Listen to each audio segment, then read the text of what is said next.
Hi, and welcome to Explore Classroom. My name is Jennifer Bergen, and I am so happy that you have joined us today. At National Geographic, we believe in the power of exploration, wonder, and storytelling can change the world. And this Explore Classroom YouTube show connects students from all over the world with our National Geographic explorers for short lessons and time for your questions. Today, our explorer is Laurel Chor. Laurel is a journalist, photographer, and a filmmaker from Hong Kong who documents many of the political and wildlife events happening there. She loves to explore the relationship between people and nature, and she's currently working on a long-term project that covers traditional Chinese medicine.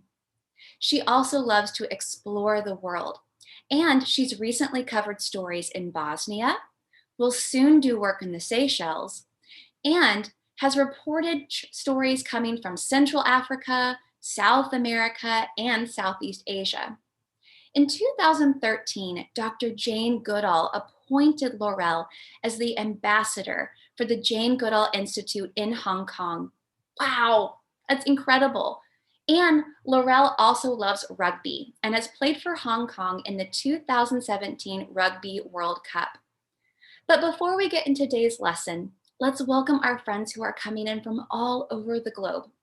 Wherever you may be, could you give a little cheer when you hear us talk about where you're from, or your school, or your family?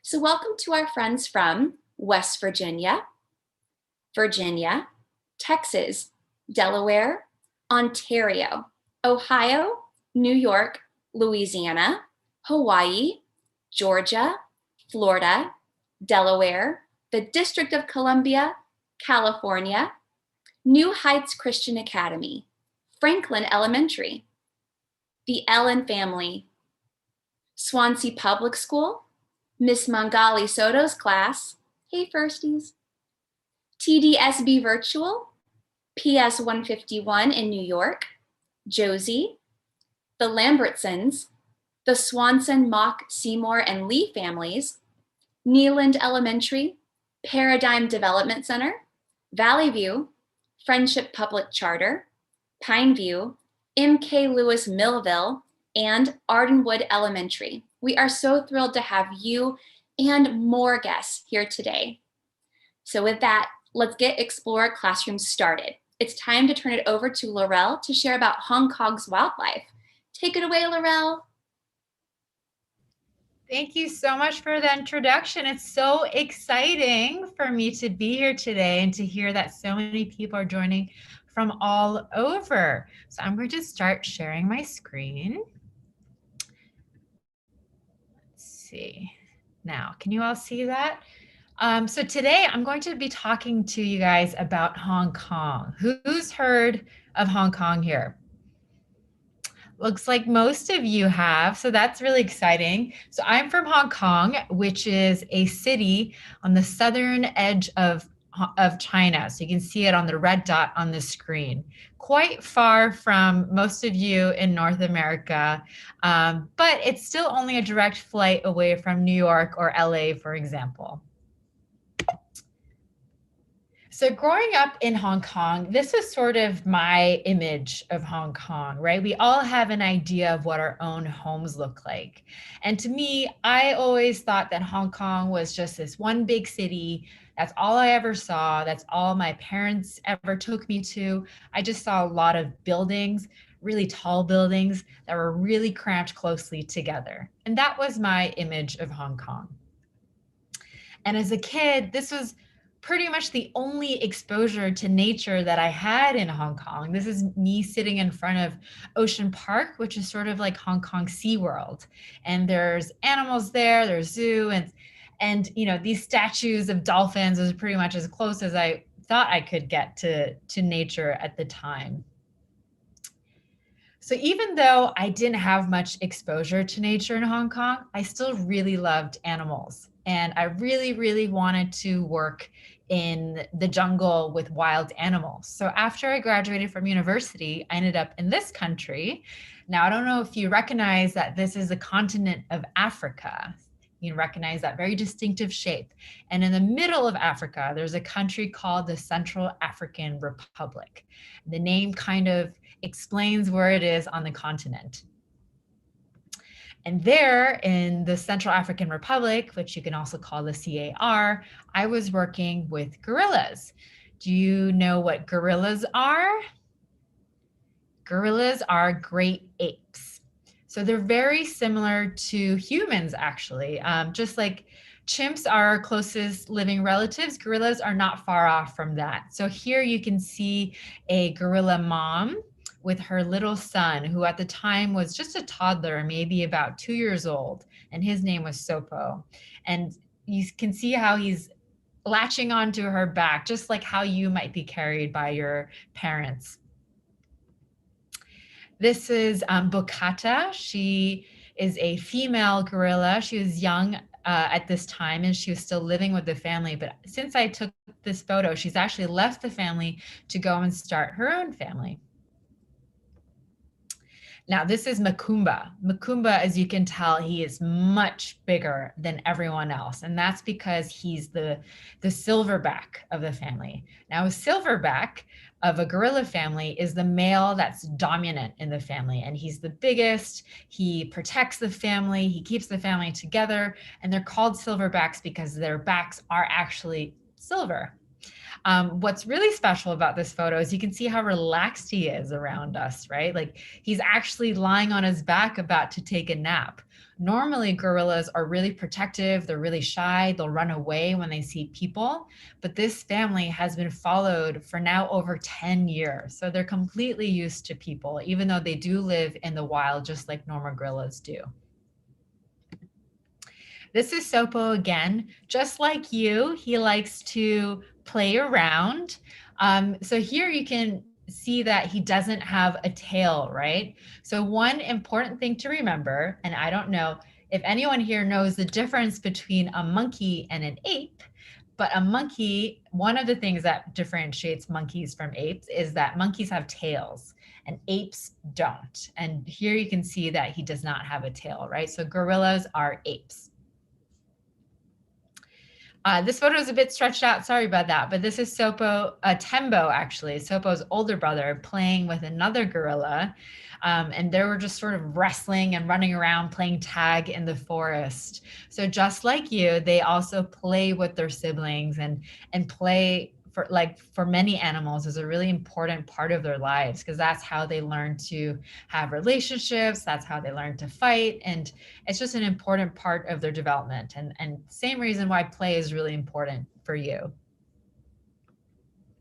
So I picked this picture because you can see how huge Makumba is compared to Sopo, right? Sopo is probably going to get that big one day. And they do this on a diet of leaves and bark, sometimes some termites and ants, but mainly a vegetarian diet. So it's quite impressive how big and heavy they get on that diet. And that's why they spend so much time eating.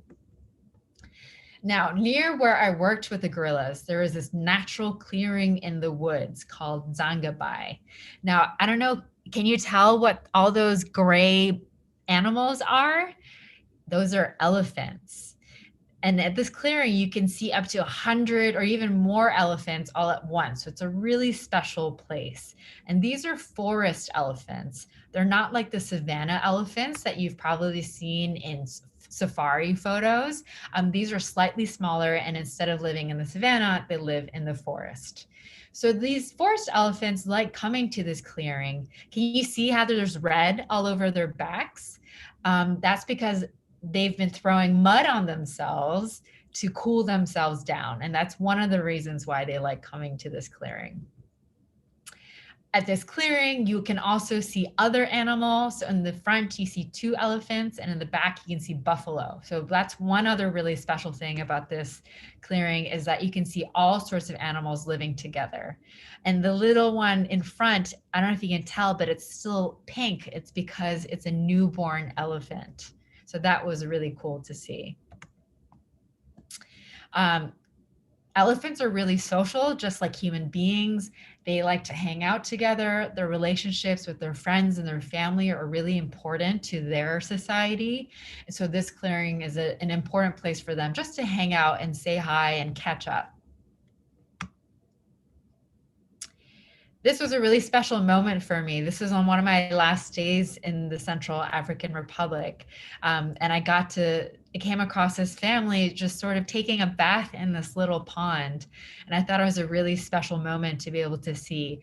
And you can see how the elephant in the front, he has his trunk raised. Can anyone guess why?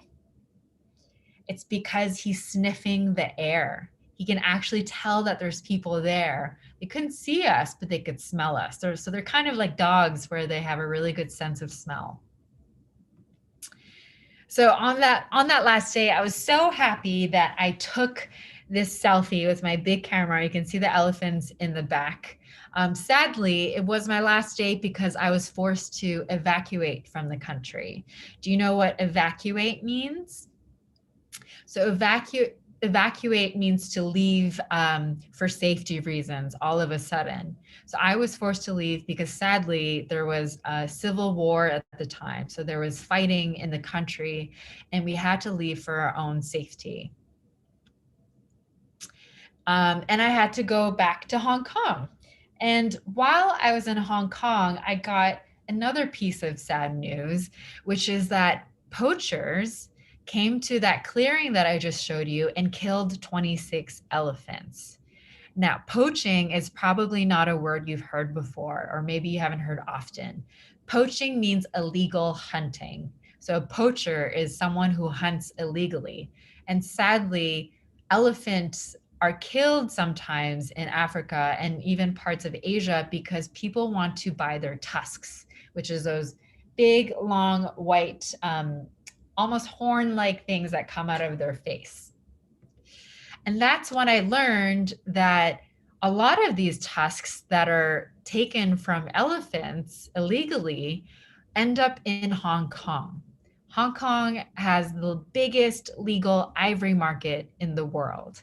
I didn't know this, and I learned that after this happened.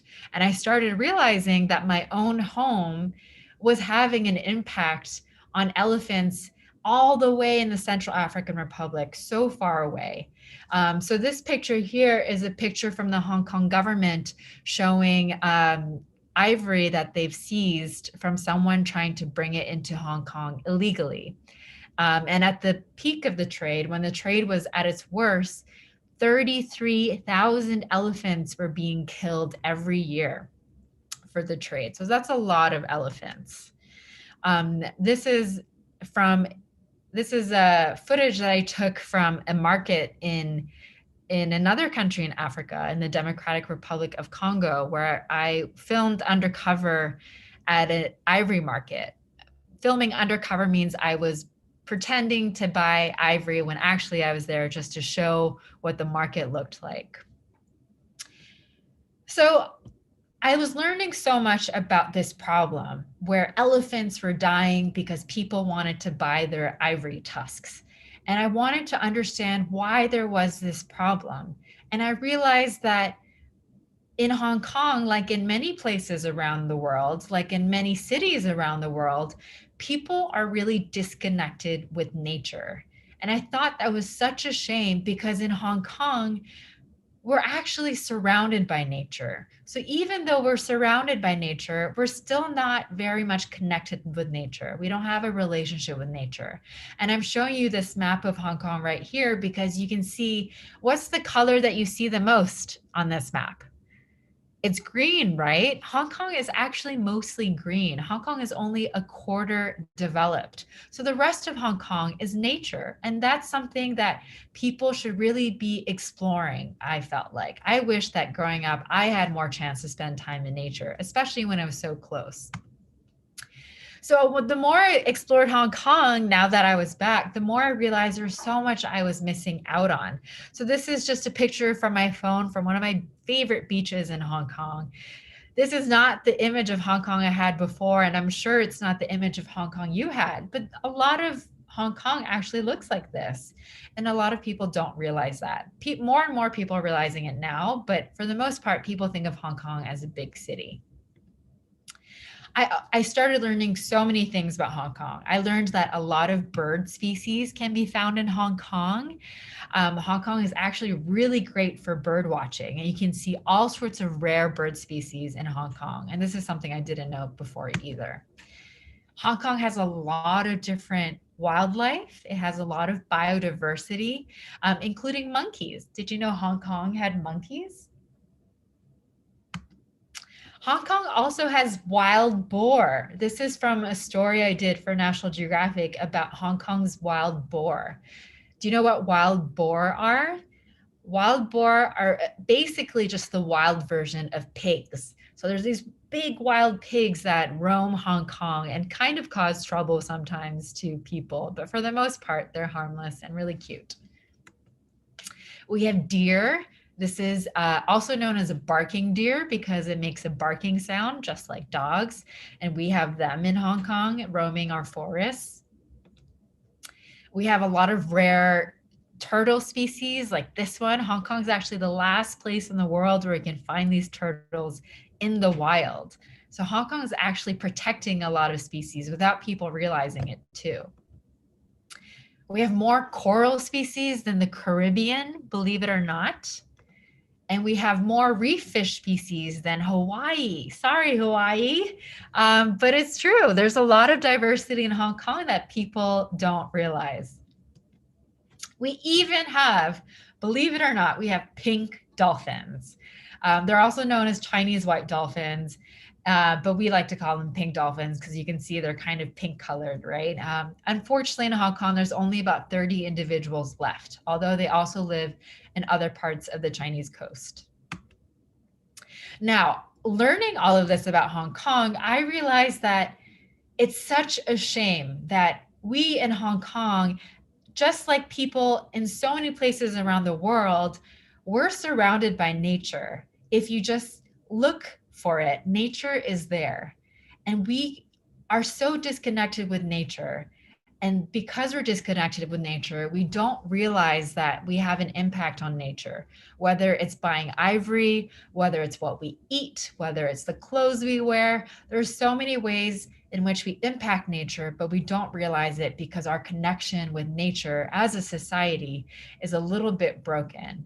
And looking at this problem, I realized that we really need to just get out and make that connection with nature. And how do we do that? I think we just need to go out and explore whatever is in your own backyard. In Hong Kong, we have all this nature around us, but I guarantee you, no matter where you are sitting right now, there's also nature for you to explore if you look hard enough. So thanks to a grant from National Geographic, thanks to support from National Geographic, I started this little project called the Hong Kong Explorers Initiative. And the idea was just to get people exploring Hong Kong, because just like I said before, I think if we all explore nature, then we'll start appreciating nature and we'll start wanting to protect nature better. So here we went snorkeling on a beach that's like 15 minutes away from the city, and that was a really cool experience. I've given a lot of talks just like this one. This is back before COVID and we could still have big events. I've held photo exhibits just to show people what's out there, even if they don't have time to go exploring themselves. We went bird watching in a rural part of Hong Kong.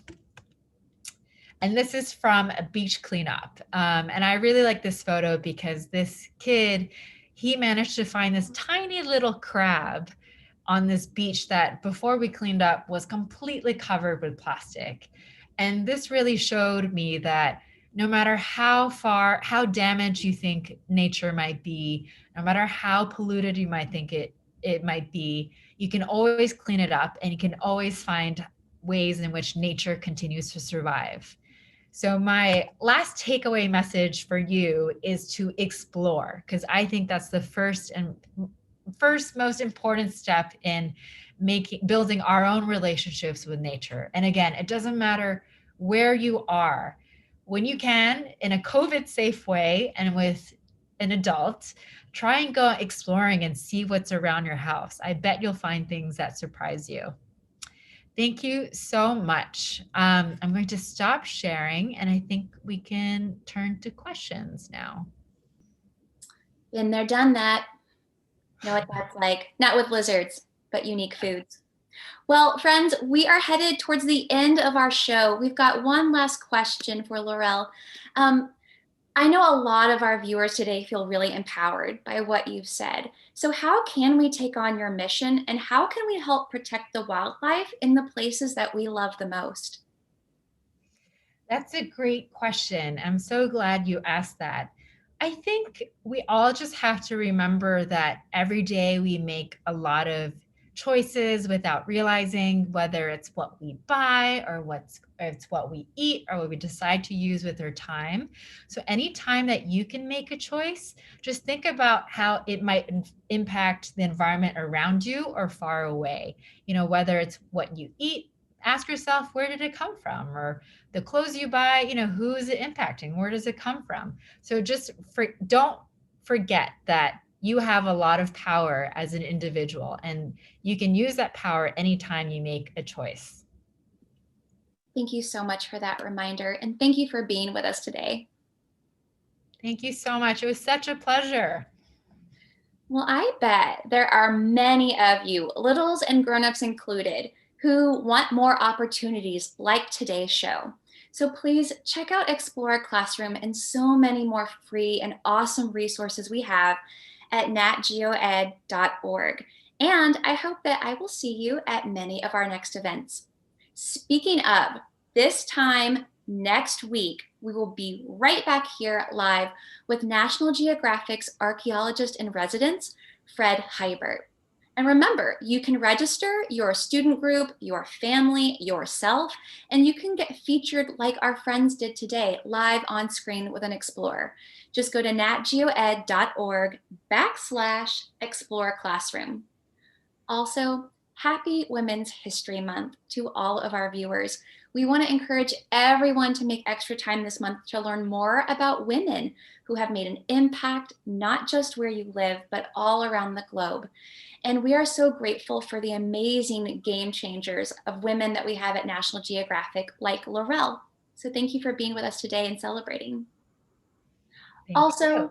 for our friends in the United States, next Sunday, this coming Sunday, we're going to have a time change. It's our annual Spring Forward on March 14th. So if you are a global friend, make sure to convert the time difference. And our friends in the US, make sure that you update your clocks and your microwaves so that you don't miss a single minute of what's happening next week.